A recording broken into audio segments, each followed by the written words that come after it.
Hello everyone, good morning. Welcome back to my channel Susmita's time story. I hope সকলেই ভালো আছো আর আমিও ভালো আছি। আজকে হচ্ছে শুক্রবার, এখন সকাল 5:30 বাজে। তো ঘুম থেকে উঠে গিয়েছি তাড়াতাড়ি, আর ঘুম থেকে উঠেই একেবারে এই যে প্রথমে যে কাজটা থাকে দুয়ারে জল দিয়ে নিচ্ছি, আর এখন থেকেই তোমাদেরকে সাথে নিয়ে আজকের ব্লগটা শুরু করছি। আশা করব প্রতিদিনের মতো আজকের ব্লগটাও তোমাদের একটু হলেও ভালো লাগবে। তো চলো একে একে কাজগুলো করতে থাকি আর তোমাদের সঙ্গে সবটাই শেয়ার করব। ঘুম থেকে উঠে মনটা একটু ভালোই রয়েছে আর কি, মানে একেবারে ফুল এনার্জি নিয়ে যাকে বলে কাজগুলো শুরু করেছি। তো যাই হোক, দুয়ারে জল দিয়ে চলে এসেছি ছাদে পাখিদেরকে খাবার দিতে। আর কত পাখি এসে হাজির হয়েছে দেখো। আর ছাদের অবস্থা তো মারাত্মক, দেখতেই পেলে একেবারে লাগাতার বৃষ্টির কারণে ছাদে একেবারে শ্যাওলা জমে গেছে, প্রচুর পরিমাণে পা স্লিপ করছে। তো খুব সাবধানে জামা কাপড় মেলতে হচ্ছে বা ছাদে আর কি উঠতে হচ্ছে। তো যাই হোক, তারপরে পাখিদেরকে খাবার দিয়ে রান্নাঘরটা মুছে ঝেড়ে এখন চলে এসেছি ঘরে। তো ঘরে তো সমস্ত ফার্নিচারগুলো আমি ডাস্টিং করতে থাকি, খাটটাও পরিষ্কার করতে থাকি। তবে দেখলাম খাটের এই যে ডিজাইন করা রয়েছে ওগুলোতে বেশ নোংরা জমেছে, ওগুলো তো আর সেভাবে ক্লিন করা হয় না। তাই ভাবলাম যে আজকে আর অন্য কিছু করি আর না করি, খাটটাকে ভালোভাবে ক্লিন করে তারপরেই ঘরটাকে ঝাড় দেবো। তো কথা মতো সেই যে খাটটাকে ভালোভাবে একেবারে মুছে নিলাম। তারপরে শোকেসের আয়নাটাও মুছে নিলাম। আয়নাটা তো প্রত্যেক দিনই মুছতে হয়, কারণ ওই যে মিঠি আসে ঘরে আর আয়নার সামনে দাঁড়িয়ে দাঁড়িয়ে বকবক করে আর হাতের ছাপ ফেলে রেখে চলে যায়। তো এই হয়েছে কারণ। তারপরে আমাদের মানে মাম্মাম তো রয়েছে, 14বার করে ওকেও আয়নায় মুখ দেখতে হয়। আর সামনে থেকে যাই হোক খাটের ওপর দাঁড়িয়ে এই মানে ধরে ঝুলে গিয়ে আর কি দেখবে। তো সেই কারণে আরও ছাপটা বসে যায়। তো এই দুজনের অত্যাচারেই আর কি প্রত্যেক দিন আয়নাটাকে আমার দুবেলা তিনবেলা করে মুছতে হয়। তো যাই হোক, তারপরে বাকি টুকিটাকি ডাস্টিংয়ের কাজটা করে এখন ঘরটাকে ঝেড়ে নিচ্ছি। আর বাইরে সকাল থেকেই আজকে বেশ বাতাস দিচ্ছে, তবে রোদের দেখা নেই জানো তো। তো যাই হোক, রোদ হলেও ভালো, না হলেও ভালো, কারণ আজকে আর সেভাবে জামা কাপড় কাছাকাছি নেই। ওই আছে রেগুলার যেগুলো পরি সেই কটা ঘরে মেলার মতো জায়গা রয়েছে, মানে সিঁড়ি ঘরে। তাই আর কি অসুবিধাটা আর হবে না। তো সেই কারণে বৃষ্টি নিয়ে আর চিন্তাও নেই, বৃষ্টি হলেও হোক, অসুবিধা নেই। তো যাই হোক, চলো একে একে কাজগুলো করতে থাকি। আর সকালবেলায় ঘুম থেকে উঠে যদি সকালের বাসি কাজগুলো টাইমলি না করা যায়, সময়ের মধ্যে না করা যায়, তবে এটা কিন্তু আমাদের সংসারের জন্যই একটা ক্ষতিকর ব্যাপার। কারণ সারাদিনে যাই কাজকর্ম করি না কেন, সকালের বাসি কাজটা যেমন দুয়ারে জল দেওয়া, সকালবেলায় বাসি ঘর মোছা, বাসি জামাকাপড় ছাড়া স্নান করতে পারলে তো খুবই ভালো। এই কয়েকটা কিছু নিয়ম রীতি রয়েছে, এগুলো যদি সঠিক সময় মতো করা যায়, মেনে চলা যায়, তাহলে কিন্তু সংসারে লক্ষ্মীশ্রীও বজায় থাকে আর সংসারে কিন্তু আয় উন্নতিও সম্ভব। বলে না যে মেয়েরাই হচ্ছে ঘরের লক্ষ্মী, তাই মেয়েদের হাত ধরে সংসারে লক্ষ্মী আসে, আবার মেয়েদের হাত ধরেই কিন্তু সংসারে অলক্ষ্মীর বাস হয়। তো মেয়েরাই পারে, ঘরের বউরাই পারে আর কি সংসারের আয় উন্নতি ঘটাতে আর সংসারে লক্ষ্মীশ্রীকে ধরে রাখতে। তো সেই কারণে বিশেষ করে আমার যেটা মনে হয়, সকালবেলায় ঘুম থেকে উঠে আর কি দুয়ারে জল দেওয়া আর হচ্ছে তোমার বাসি ঘর ঝাড়া মোছা, এই কটা কাজ মানে একদম টাইমলি করা উচিত। মানে সবসময় চেষ্টা করা উচিত সূর্য ওঠার আগে, মানে তোমার 5:30টার মধ্যে করে নিতে পারলে তো বেটার হয়, না হলেও 6টার মধ্যে করতেই হবে। তবেই কিন্তু সেটা মানে যে বলে না দুয়ারে জল দিতে হয়, এই যে দেওয়ার যে কারণ সেটাই কিন্তু মানে আর কি সেই ফলটা পাওয়া যায়। তো যাই হোক, চেষ্টা করি, তবে হয়তো কোনো কোনো দিন লেটও হয়ে যায়। মানুষ তো, রোবট তো নয় বা মেশিন তো নয়, তাই না বলো, আর লেট তো হবেই। তো যাই হোক, প্রতিদিন তবুও চেষ্টা করি টাইমলি করার। তো তারপরে ঘরদোর সুন্দর করে ঝেড়ে মুছে এখন দেখো ওই যে কালকে কয়েকটা ভিজা জামা কাপড় ছিল, ভিজা বলতে খুব একটা ভিজে নয়, ওই হালকা হালকা ভিজা রয়েছে। তো সেটাই আর কি আমি ছাদে মেলে দিলাম।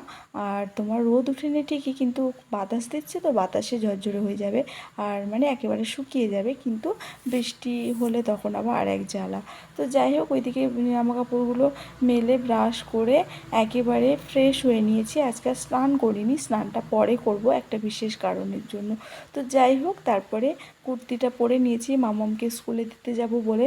অনেক দিন হলো জানো তো, ও স্কুলে যায়নি, যেতেই চাইছিল না। তো ভাবলাম যে আজকে মানে ওকে স্কুলে নিয়ে যাব আর রেখে আসবো, যাই হয়ে যাক না কেন। তো সেই কারণে আর কি এটা জেদ করেই করছি। মানে যেতে চাইছে না স্কুলে, কি হয়েছে কি জানি, আমি জানি না। প্রায় মাসখানেক ধরে ও স্কুলে যায়নি। তো সেই কারণেই আরও মানে ঘুম থেকে সকাল সকাল উঠে একেবারে সমস্ত কাজগুলো টাইমলি করার চেষ্টা করছি, যাতে করে ওকে সঠিক সময়ে স্কুলটা নিয়ে যেতে পারি অ্যাটলিস্ট। তারপরে আবার তোমাদের দাদাভাই খেতে আসবে।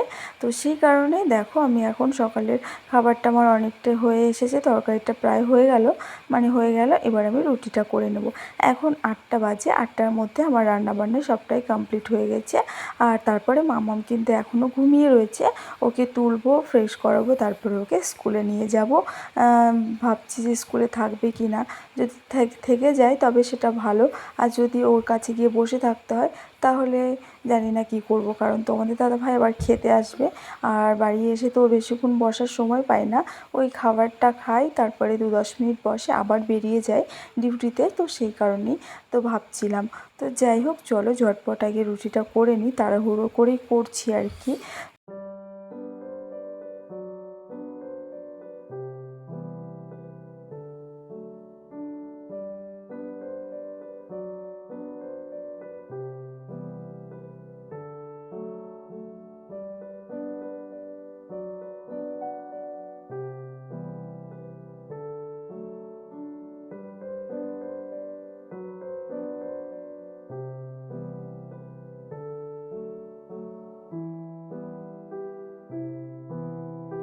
তো এদিকে রান্নাঘরের সমস্ত কাজ কমপ্লিট, মানে রুটি তরকারি করা গোছানো সবটাই হয়ে গিয়েছে। এবার এই যে ঘরে আসলাম, মামামকে ঘুম থেকে তুলে এবার ওকে রেডি করাবো, তারপরে স্কুলে নিয়ে যাব। এখন তোমার 8টা 10 মতো বেজে গিয়েছে। তো চলো। আর ইতিমধ্যে অনেকটা সময় কিন্তু পার হয়ে গেছে, তারপরে আবার ব্লগটা কন্টিনিউ করছি। তোমার মামামকে ফ্রেশ করালাম, ওকে স্কুলে নিয়ে গেলাম, আবার স্কুল থেকে নিয়ে আসলাম, তোমাদের দাদাভাই আসলো, সকালে জলখাবারটা খেলাম, মামামকে খাওয়ালাম, প্রায় অনেকগুলো কাজও করে নিয়েছি। তারপরে এখন দুপুরের রান্নাবান্নায় এসেছি, সবটা ওইদিকে গুছিয়ে নিয়েছি। আসলে কি বলো তো, সব কাজ না একসাথে ওই তালগোল পাকিয়ে আমি মানে করতে পছন্দ করি না। একদিক থেকে গুছিয়ে করব কাজ, তাতে কাজগুলো গোছানোও থাকবে এবং কাজগুলো স্টেপ বাই স্টেপ করলে কিন্তু মানে কি বলবো, একদম কাজগুলো পরিপাটিভাবে করাও যায় এবং নিজের হাতে সময় পাওয়া যায় অনেকটা। আবার কাজগুলোকে মানে গুছিয়ে করা যায় অ্যাটলিস্ট আর কি। যতই তাড়াহুড়ো থাক না কেন, সব কাজ একসঙ্গে করতে আমার একদমই ভালো লাগে না। তো যাই হোক, ভাতটা বসিয়ে দিলাম। আর তোমাদের দাদাভাই আসার পথে মাছ নিয়ে এসেছিলো চারাপোনা, তো সেটাকে এখন কেটে ধুয়ে এই যে নুন হলুদটা মাখিয়ে নিচ্ছি। আর তারপরে মাছের তরকারিটা করব আজকে। তোমার ভাত করব, আর এই আলু বেগুন চারাপোনা মাছ দিয়ে একটা তরকারি করব, আর করব মসুর ডাল। এই হবে আজকের দুপুরের লাঞ্চ মেনু, আর বেশি কিছু করব না। চলো তবে একে একে রান্নাগুলো করতে থাকি। আর আমি কিন্তু সকাল থেকে এইভাবেই কাজগুলোকে মানে একের পর এক স্টেপ বাই স্টেপ গুছিয়ে করে নিই। আর আমরা কে না চাই বলো একটা সুন্দর সাজানো গোছানো পরিপাটি সংসার। আমারও কিন্তু বিয়ের আগে থেকে এই শখটাই ছিল। মানে আমি স্বপ্ন দেখতাম যে আমারও একটা সুন্দর সাজানো গোছানো পরিপাটি একটা সংসার হবে। তো তবে ফ্যামিলিগত দিক থেকে যে স্বপ্নটা দেখতাম যে একটা ছোট্টখাট্টো ফ্যামিলি হবে, যেখানে সবাই সবাইকে বোঝার চেষ্টা করবে এবং সবারই মানে কি বলবো, সবার গুরুত্বটা সেখানে প্রাধান্য পাবে। আমি যে পরের বাড়ির মেয়ে সে এসেছি এবং সে কারণে তাকে সবসময় শাসন করে বকে ঝোঁকে যে সব কাজ তাকে শেখাতে হবে, সেটা কিন্তু আমি কখনোই চাইনি। এবং কি বলবো, সবসময় যে একটা পরের বাড়ির মেয়ে এই ব্যাপারটা যেন কোনো ফ্যামিলিতেই যেন না থাকে জানো। তবে যেটা আমার সাথে ঘটেছে আর কি। তো যাই হোক, যেটা চায় মানুষ সেটা তো সবসময় পায় না, তাই না? তবে যাই হোক, এখন যে আমার একটা ছোট্টখাট্টো সংসার হয়েছে এবং সংসারে যে একটু একটু করে এগোতে পারছি, তবে সেটাই আমার বেশ ভালো লাগছে। তো তাই কারণেই সংসারের সমস্ত কাজ কিন্তু আমি পরিপাটিভাবে মানে স্টেপ বাই স্টেপ করে কাজগুলোকে বুঝে শুনে এবং টাইমলি করার চেষ্টা করে থাকি। এবং সবটাই কিন্তু আমি ভালোবেসে মনোযোগ দিয়ে করার চেষ্টা করে থাকি, যাতে করে সব কাজই কিন্তু ভালোভাবে করা যায় এবং গুছিয়ে করা যায়। তো প্রত্যেকটা মেয়েরই স্বপ্ন থাকলেও সবার স্বপ্ন তো সবসময় পূরণ হয় না, বলো? সবার স্বপ্ন যদি পরিপূর্ণ হতো, তাহলে তো সংসারে কোনো ঝামেলা অশান্তি কিছুই থাকতো না। তো যাই হোক, তবে একটু একটু করে যে একে একে ইচ্ছেগুলো পূরণ হচ্ছে, এটাই অনেক। তো দেখো, এদিকে বকবক করতে করতে না আমার কিন্তু সমস্ত কাজ হয়ে গেছে। রান্না করে নিলাম, তারপর সুন্দরভাবে রান্নাঘরটাকেও ক্লিন করে নিয়েছি। আজকে যেহেতু স্নান করিনি, তাই সব কাজ একেবারে সুন্দরভাবে গুছিয়ে এখন একটু নিজের যত্নও নিতে বসেছি।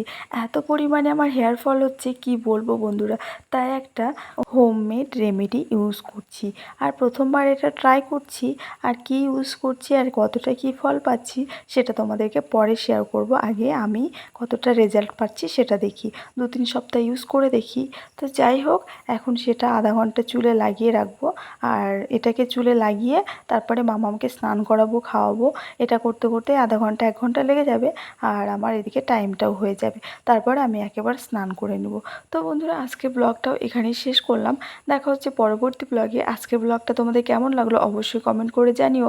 ভালো লাগলে একটা লাইক করে দিও, আর চ্যানেলে নতুন হলে চ্যানেলটা সাবস্ক্রাইব করে পাশে থেকো। টাটা, সবাই ভালো থেকো, সুস্থ